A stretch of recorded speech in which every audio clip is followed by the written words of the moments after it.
Hello नमस्कार दोस्तों, कैसे हैं आप लोग। आज की वीडियो जो है आज बहुत खास वीडियो होने वाली है, क्योंकि आज हम बात करने वाले हैं ऑर्डर ऑफ ड्रॉ के बारे में। जो यह जानकारी मेरे जैसे लैब टेक्नीशियन और नर्सिंग स्टाफ और किसी भी मेडिकल स्टाफ के लिए जानना बहुत ज़रूरी है और काफ़ी हेल्पफुल और यूज़फुल रहने वाली है। सिंपल भाषा में हम समझने की कोशिश करते हैं कि ऑर्डर ऑफ ड्रॉ क्या है। ऑर्डर ऑफ ड्रॉ या फ्लेबोटॉमी या ब्लड कलेक्शन करने के बाद ब्लड कौन सी वाइल में किस ऑर्डर में डाला जाए जिससे कंटेमिनेशन या किसी तरीके का एरर ना हो, उसको हम ऑर्डर ऑफ ड्रॉ बोलते हैं। एग्जाम्पल के तौर पे लेते हैं कि हम एक पेशेंट का ब्लड सैंपल लिया और उसका ब्लड हमें सभी वाइलों में ऑर्डर ऑफ ड्रॉ के माध्यम से डालना है, तो वो ऑर्डर क्या रहेगा। सबसे पहले हम लेंगे ब्लड कल्चर बॉटल कुछ इस प्रकार दिखाई पड़ता है। और दूसरा जो आता है लाइट ब्लू टॉप या सोडियम सिट्रेट भी इसे बोला जाता है। फिर आता है हमारा प्लेन वाइल या रेड टॉप वाइल। फिर आता है ये SST tube, serum separator tube. इसके अंदर बेसिकली जेल प्रेजेंट होती है। और यह है ग्रीन ट्यूब, इसमें बेसिकली हिपैरिन एंटीकोएगुलेंट होता है। ये भी दो टाइप के होते हैं, लिथियम हिपैरिन और सोडियम हिपैरिन। फिर आता है ये लेवेंडर या पर्पल वाइल, जिसमें ईडीटी एंटीकोएगुलेंट प्रेजेंट होता है। फिर एट लास्ट आता है ये सोडियम फ्लोराइड वाइल, जिसका ग्रे टॉप होता है। तो ये था हमारा ऑर्डर ऑफ ड्रॉ। क्या आप जानते हैं सोडियम सिट्रेट वाइल के बारे में? ये है सोडियम सिट्रेट वाइल, जिसे हम लाइट ब्लू टॉप वाइल भी बोलते हैं। इसमें प्रेजेंट होता है 3.2% या 3.8% सोडियम सिट्रेट एंटीकोएगुलेंट, जो हमारे ब्लड को क्लॉट होने से रोकता है। ये कैल्शियम आयंस को बाइंड करता है और कैल्शियम के बिना क्लॉट नहीं बनता। इस वजह से ये वाइल स्पेशली यूज होता है कोएगुलेशन टेस्ट के लिए। इस वाइल से जो टेस्ट हम लगाते हैं वो है PT, APTT, D dimer, coagulation profile etcetera. इस वाइल में करेक्ट फिलिंग बहुत इंपॉर्टेंट है। अंडर फिलिंग, ओवर फिलिंग से इसमें एरर या गलती के चांसेस हो सकते हैं। अगर आप नोटिस करेंगे तो सोडियम सिट्रेट वाइल में एक मार्किंग दी होती है, हमें इतना ही ब्लड सैंपल इसमें लेना होता है, ना इससे कम ना ज़्यादा। ऑर्डर ऑफ ड्रॉ में सोडियम सिट्रेट नंबर 2 पे आता है, ब्लड कल्चर के बाद और प्लेन वाइल से पहले। किसी पेशेंट को ब्लीडिंग या क्लॉटिंग डिसऑर्डर हो तो this vial is your go to. Plain vial और एसएसटी वाइल में क्या डिफरेंस है? प्लेन वाइल ये एक सिंपल सी ट्यूब होती है जिसके अंदर किसी तरीके का कोई एडिटिव, कोई एंटीकोएगुलेंट प्रेजेंट नहीं होता। जब इसमें ब्लड सैंपल कलेक्ट किया जाता है तो इसमें ब्लड नेचुरली क्लॉट होता है।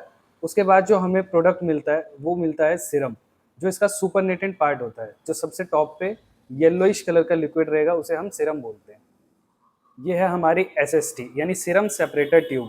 बेसिकली इसके अंदर जेल प्रेजेंट। जब हम इसमें ब्लड कलेक्ट करते हैं तो इसमें जो प्रेजेंट जेल है वो बैरियर की तरह एक्ट करता है बिटवीन क्लॉट एंड सीरम, जिससे हमें ज़्यादा क्लियर सीरम और अच्छी क्वालिटी का सीरम मिलता है। दोनों ही ट्यूब से सेम तरीके के ही लगभग टेस्ट लगाए जाते हैं। जैसे कुछ एग्जांपल दूँ तो liver function test, kidney function test, thyroid function test, vitamin D, vitamin B जैसे, या हार्मोन्स टेस्ट। जितने भी टेस्ट होते हैं वो सीरम से, जितने भी लगने वाले टेस्ट हैं वो सब इन्हीं वाइल से लगाए जाते हैं। दोनों वाइल में जो मेन डिफरेंस है, प्लेन वाइल में किसी तरीके का कोई एडिटिव, कोई जेल प्रेजेंट नहीं होता। वहीं हमारे एसएसटी वाइल में जेल सेपरेटर प्रेजेंट होता है for better quality of serum.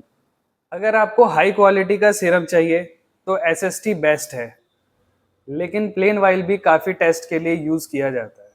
क्या आपने हिपैरिन वाइल के बारे में सुना है? ये जानते हैं आज हिपैरिन वाइल के बारे में। हिपैरिन एक नेचुरल एंटीकोएगुलेंट होता है जो हमारे ब्लड को जमने से या क्लॉट होने से रोकता है।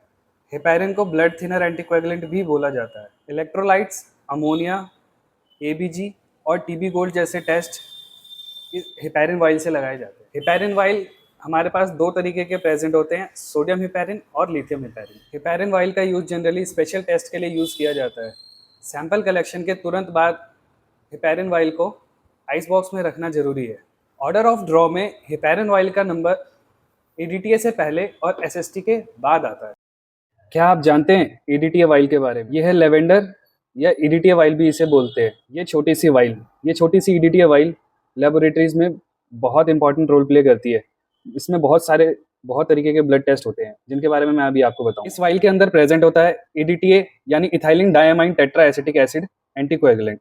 एंटीकोएगुलेंट क्या होता है? एंटीकोएगुलेंट बेसिकली वो होता है जो हमारे ब्लड को जमने से या क्लॉट होने से रोकता है, उसको हम एंटीकोएगुलेंट बोलते हैं। इस ट्यूब का जनरली तब यूज करते हैं जब हमें कोई भी टेस्ट होल ब्लड से लगाने की जरूरत पड़ती है। टेस्ट लगाए जाते हैं उसके एग्जाम्पल कुछ इस तरीके से हैं: CBC, ESR, haemoglobin, HbA1c, RBC, WBC, platelet, malaria parasite, ये सब वो टेस्ट है जो हम EDTA वाइल से लगाते हैं। बेसिकली इसका यूज हेमाटोलॉजी या फिर होल ब्लड से जो टेस्ट लगते हैं उन टेस्ट में इनका यूज किया जाता है। EDTA वाइल में सैंपल लेने के तुरंत बाद इसको जेंटली मिक्स करना बहुत इंपॉर्टेंट है। इसको 8 से 10 बार जेंटली मिक्स करें, अदरवाइज इसमें क्लॉट होने की संभावना बढ़ सकती है। इसे मिक्स करना इसलिए भी जरूरी है, जो इसके अंदर एंटीकोगुलेंट प्रेजेंट है वो ब्लड के साथ अच्छे से मिक्स हो सके। और कभी इसको हम तेजी से या झटके से शेक नहीं करना है, जेंटली मिक्स करना है। या तेजी से शेक करने पर हो सकता है जो भी हमारे ब्लड के अंदर सेल्स प्रेजेंट है जैसे आरबीसी डब्ल्यूबीसी वो रप्चर हो सकते हैं या डैमेज हो सकते हैं, जिससे रिजल्ट में एरर और इनकरेक्ट रिपोर्ट आने की संभावना बढ़ सकती है। ना लिपिड ना सीबीसी, ग्रे वाइल मतलब ओनली ग्लूकोज। ये है सोडियम फ्लोराइड वाइल, इसे हम ग्लूकोज वाइल भी बोलते हैं। बेसिकली इसका टॉप ग्रे कलर का होता है, इसे ग्रे वाइल भी बोलते हैं। इसमें दो मेन केमिकल होते हैं, पहला सोडियम फ्लोराइड, दूसरा पोटेशियम ऑक्सलेट।